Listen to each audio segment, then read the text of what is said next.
Thanks for joining me and taking the time out. Yes, sir. Good to meet you, SK. Thank you. Likewise. So just to get the details right and make sure I'm not missing anything, very recently you entered an art competition using an AI art generator and you miraculously ended up taking first place. Is that correct? That's accurate. Yep. What is your day job? Are you actually an artist by profession, or is that just a hobby? What made you want to apply? I'm a game designer and art director for Incarnate Games Incorporated. I'm the president and CEO. I wear a lot of hats. I'm the owner of the company. We create board games, tabletop games, card games, dice games. So yeah, I have some experience with working with artists and creating art. And how did you first discover Midjourney, and how did you get put onto that scene of art generators in general? So the beginning of this year, I started seeing different artificial intelligence artwork crossing my social media, and I was ignoring it. To be honest, I was skeptical at first. I have some eccentric beliefs, and I felt maybe I just was going to ignore it for now. And then probably at the end of the first quarter of this year, I started seeing unbelievable imagery coming out of these different AI generators like DALL-E 2, Midjourney, Stable Diffusion. I was seeing stuff that I have never seen. I have never seen art like this. So I couldn't ignore it anymore. And I felt like I didn't feel good about it at first either. And I can empathize with the people who are uncertain about this technology, that feel uncomfortable about it, or even shocked, scared, or angry about it. I understand where that's coming from. I felt some of that too at first, and my dad and I would talk about it, how wrong it was, how it's going to replace people and the art that they do. And as I started playing around with it myself, because I'm a technology kind of guy, I'm not like, I have a computer science degree. I don't code really anymore, but this stuff still interests me. And so I started playing around with Night Cafe, Starry AI, what was the other one? Oh, Wombo Dreams on the cell phone. I started doing images of the second coming of Christ. Wow. And I was shocked at some of the images that I was seeing. Unbelievable. So, then it starts like, wow, this is cool. Like, I want to see what Midjourney is like. I'm going to go on Midjourney, hopefully get an invite. This is when it was still in beta. So someone on Twitter was kind enough to invite me to Midjourney. And so I got a big head start. And now I'm just like a kid in a candy store and running all kinds of tests, because there's a certain method to the madness. You can't just say, I want to see the most beautiful piece of art that anyone has ever created, and then, like that, there it is, and you're winning competitions. It's all in the prompt, huh? Yeah, there's a finesse to it. It's not like talking to a person or telling a story. It is a little bit. Like when we discuss scenarios and scenes, like a director to a movie, like in a movie script, they'll describe the scene. And I was taking some of those scenes and the way they were described, and I was putting them in the prompts. Since it was explained so much better, so specifically, that's when it really started to take shape and become more than what I was seeing before. I hope that makes sense. What made you want to enter the competition? Was it more of a social experiment, or did you just want to show off your work and you were excited about the outcome of the AI? I'm glad how you framed that question, because it is part social experiment. That's not my singular motivation, though. I do want to share this work.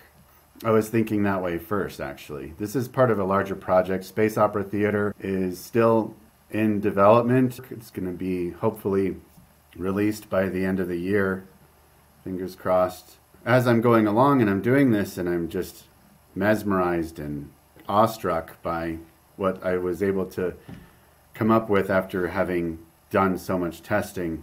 Now I'm bringing out, my full ideas onto the Discord Midjourney platform, and I start realizing, some of these are really good. I want other people to experience this.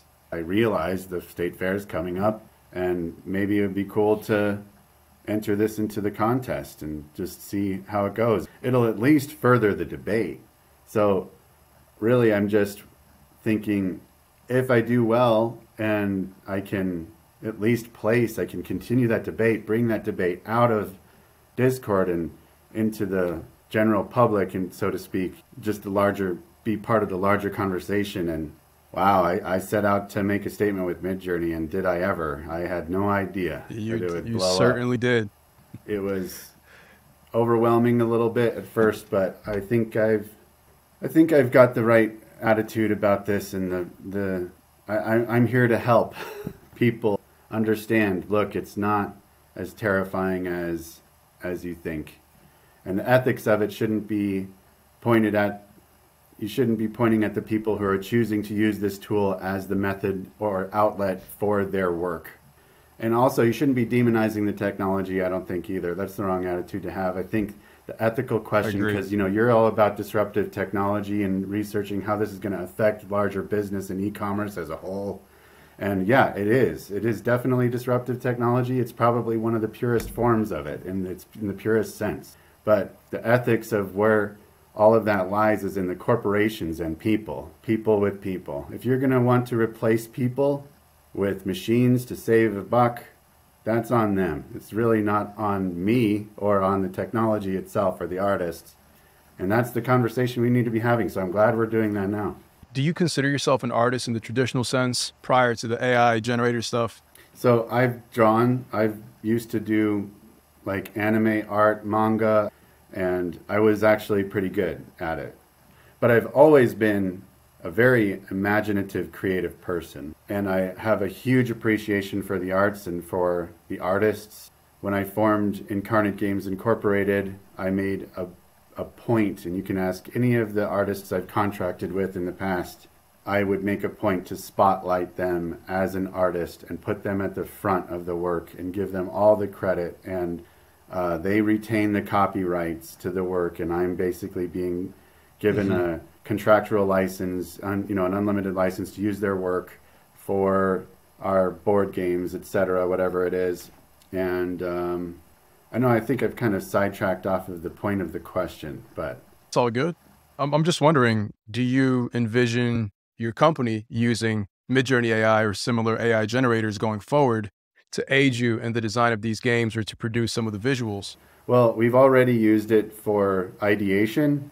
There was a particular design element that Dylan Pierpont, the lead artist to this project that we're working on now, and we looked at some specific design elements that I created with Midjourney that we used to incorporate into the cover of our new title, which is still to be announced. So, we've already done that a little bit, but it is a lot of work. You might not get the result that you're looking for specifically, not yet anyway. The AI is still evolving, the technology is still advancing. Usually when you're an art director, lead on a project, like there's a very specific outcome that you want to have, how things are placed, the elements that are incorporated, the angles that are used, the lighting that is used, how it's going to be perceived from a distance and up close. There's just so many things that you have to consider that AI might actually not be able to do right off the bat. But it would be cool, I think, if someone chose to use all AI-generated works to create a product. I'm not against that. If that's what you choose, if that's your outlet, go for it.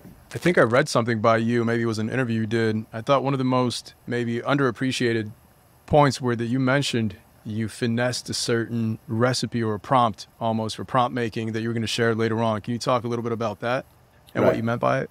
Yeah, so Space Opera Theater has a core foundational string that's the main prompt that hasn't changed since I started. So I decided, okay, this is going to be the base, the foundation, and that's not going to change.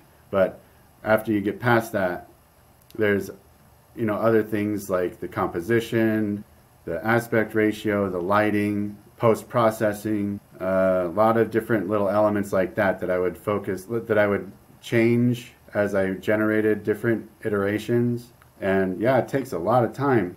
And I haven't published the prompt yet, but as I mentioned, this is part of a larger body of work. And when it's complete, I'll publish the prompt, maybe a few of the prompts. There's more, there's a lot of them, but the core never changed. And I've already noticed on Midjourney since this came about, people are contacting me and saying, hey, look, I tried to make what you were doing. This is what I came up with. And I'm like, oh, cool, dude, that looks great. And other people are creating similar things. And I've never seen a woman in a Victorian dress wearing a space helmet. This was the first imagery that I imagined when I came up with Space Opera Theater that, and now there's a lot of them. I've never seen that before, and now people are recreating that. But yeah, I'll publish the prompt once the project is completed. Is that the painting behind you, by the way, looks awesome. Right. Is that a series? This is part of the series. This is one of the pieces that I entered into the art contest. I printed 2 of these, so I had 2 small pieces like this and a larger piece that I entered into the competition, and I kept this small one. Looks awesome. How was the contest judged? Was it a panel of judges? Did you reveal to them after the fact that the painting was in fact generated by an AI, or did you reveal that online at a later date? So when I enrolled to the competition, I clearly stated that, because there's a place for you to put in the description details about the medium, and I clearly stated that this art was created by Jason M. Allen via Midjourney.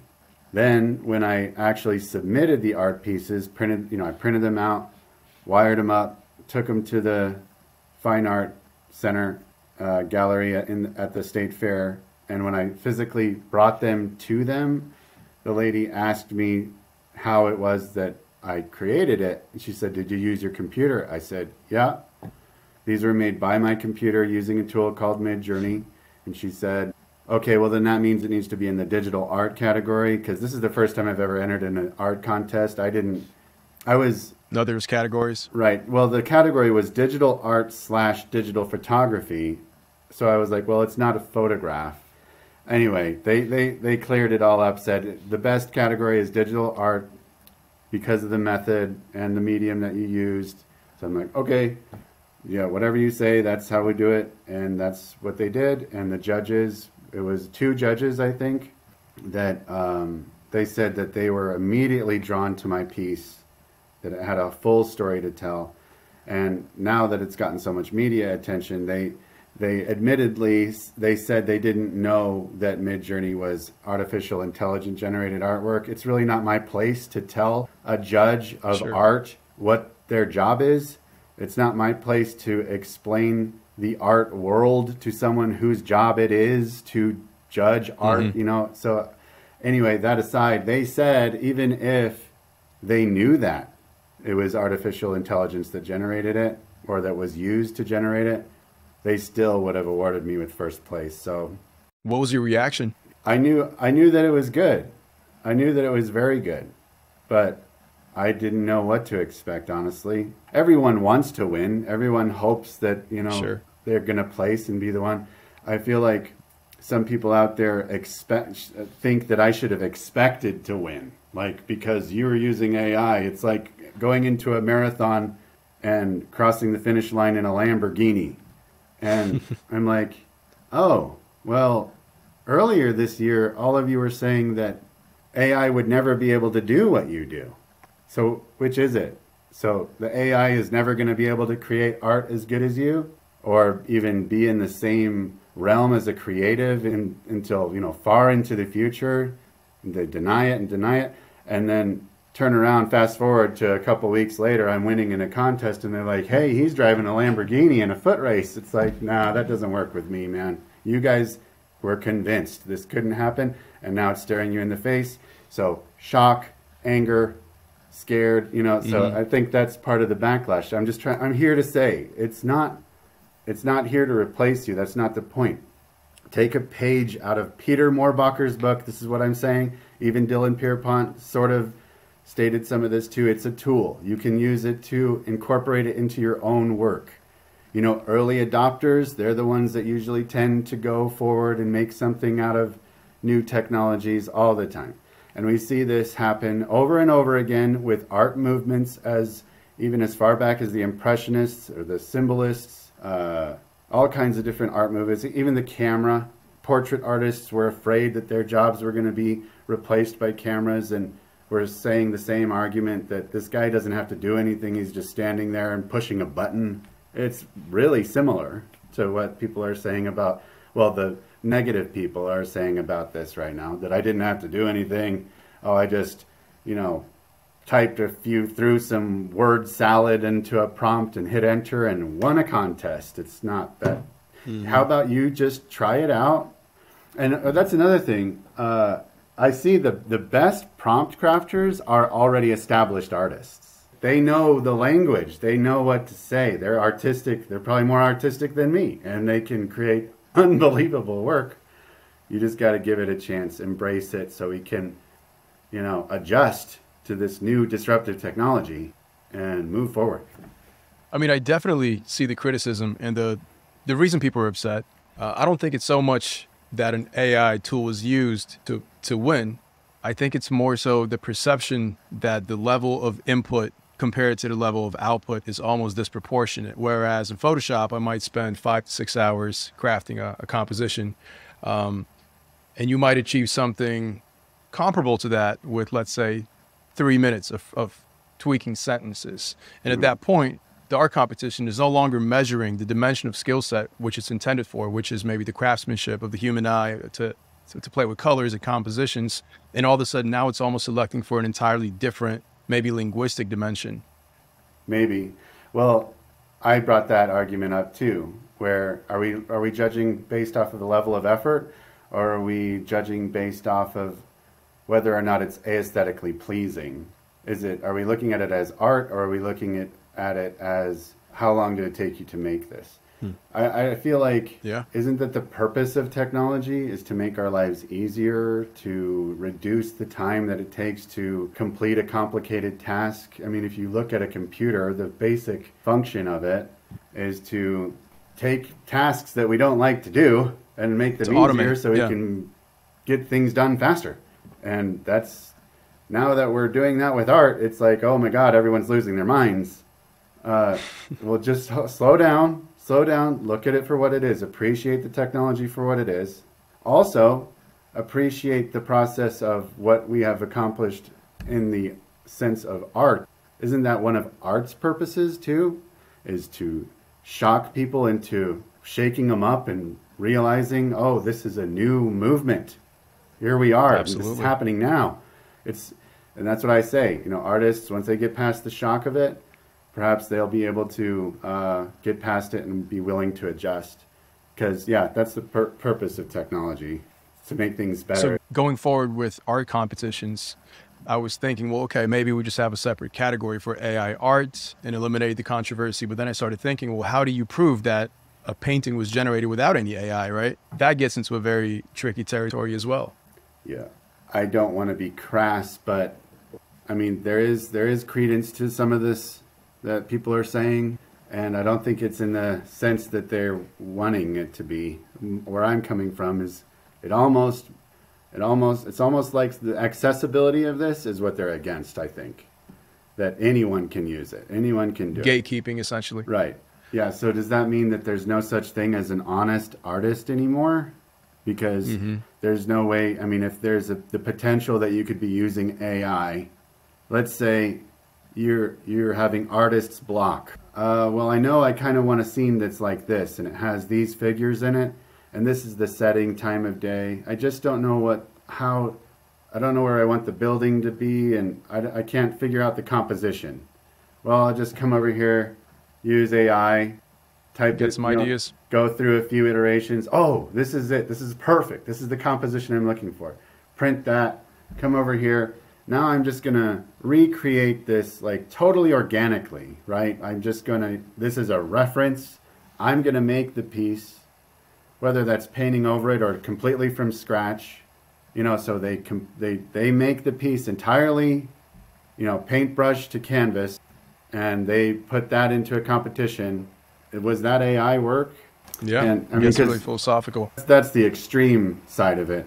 Here, a more realistic example would be, okay, I generated an AI art piece and I did a paint over and maybe a little bit of photo bashing, but the essence of the piece was still generated using the AI art tool based off of my prompt, and then I cleaned it up a bit. I made these different elements stand out more. Maybe I put something in there.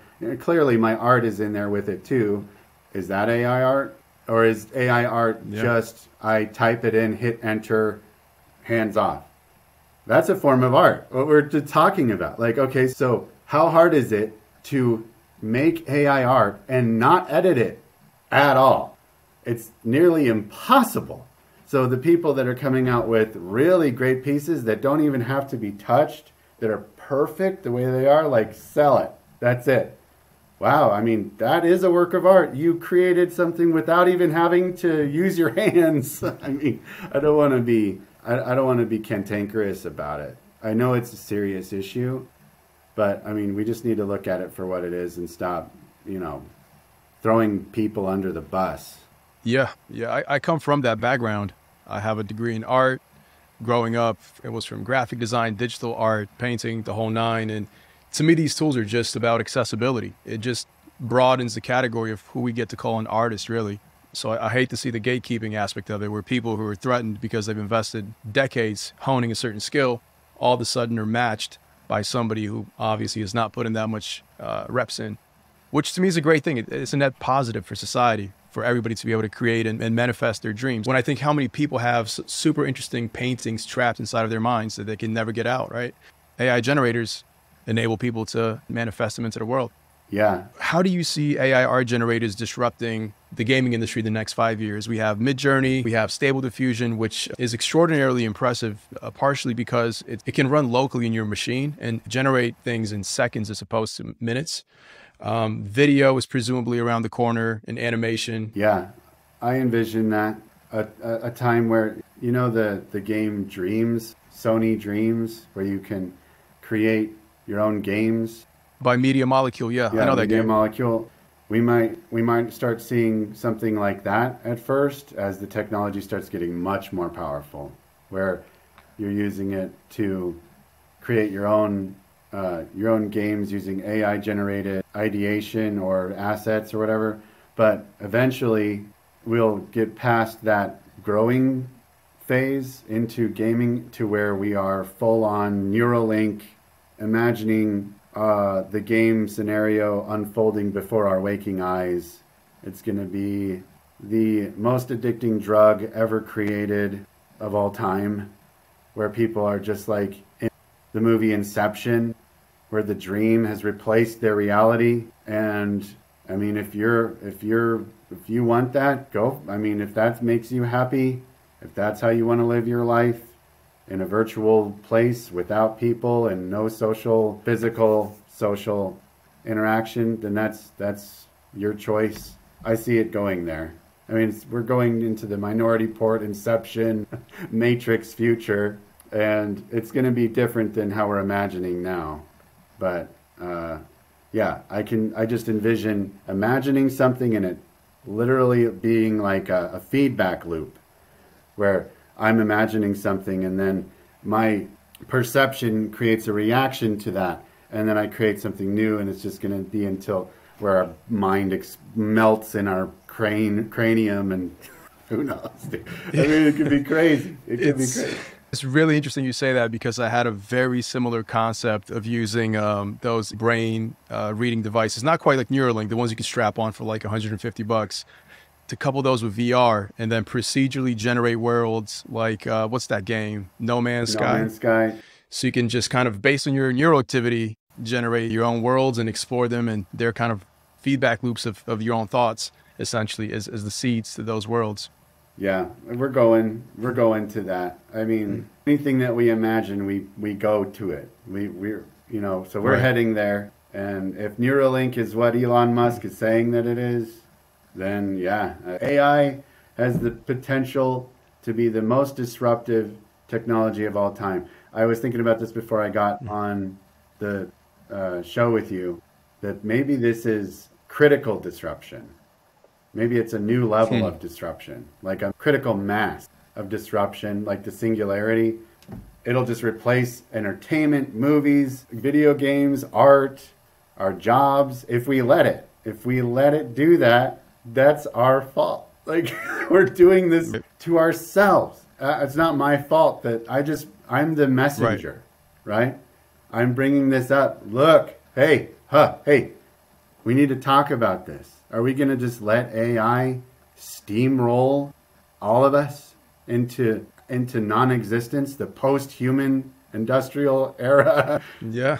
Maybe that's what we want. I created a Twitter account based off GPT-3 that generates these wisdoms. It's called Wisdom by GPT-3. And one of my favorite quotes was, AI will create jobs if it succeeds and destroy jobs if it fails. That I think is very fitting to end this conversation. That's good. I love that. That's very good. Say it again. Say it again. AI will create jobs if it succeeds and destroy jobs if it fails. I think AI thinks pretty highly of itself. Sounds like that's the case. No, that's good though, man. It was awesome to talk to you. And SK, yeah, very cool. I like your new setup, and I checked out your YouTube channel. Keep up the good work, man. It's awesome to be here and talk to you today. Thanks, really appreciate it. And I love the way that this conversation's unfolded. I think I see you as a catalyst to a conversation that's very much needed, awesome. Especially in the art world. Best of luck with everything, and thanks for taking the time. Awesome. Yes, sir. I will look for you on YouTube. Thank you again.